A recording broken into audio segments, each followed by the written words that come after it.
In this video, I'm going to show you how to delete direct messages on Twitter. That is quite simple and easy to do, so let's begin.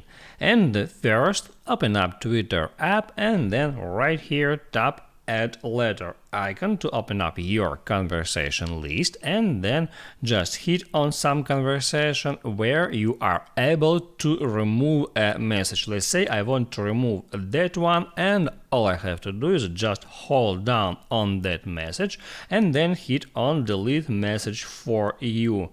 It says that this message will be deleted for you. Other people in the conversation will still be able to see it. If you want to delete it, just hit on delete.